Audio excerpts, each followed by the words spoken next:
Ils sont plus de 230 000 passionnés de voitures d'une autre époque en France. Thierry Brier est l'un d'entre eux. Voilà 13 ans qu'il a acquis sa première voiture de collection, une Citroën Trèfle des années 20. Pourtant, il reste perplexe sur la définition de ces véhicules.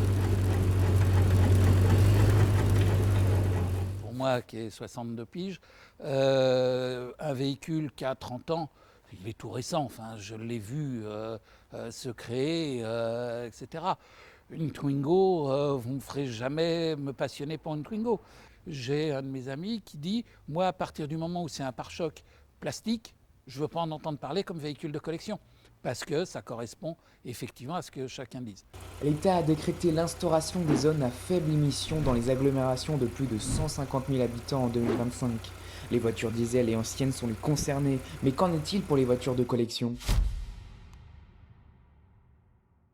Pour beaucoup, il restait en immatriculation classique, sauf que maintenant la zone de faible émission, la ZFE, est beaucoup plus large, puisqu'on est maintenant à l'intérieur de la 86, et ça posait d'un problème. Enfin, notre club étant sur Vincennes, on avait des gens qui ne pouvaient plus circuler la semaine. Donc on essaye de passer tout ça en collection, de manière à pouvoir être exempté de cette obligation.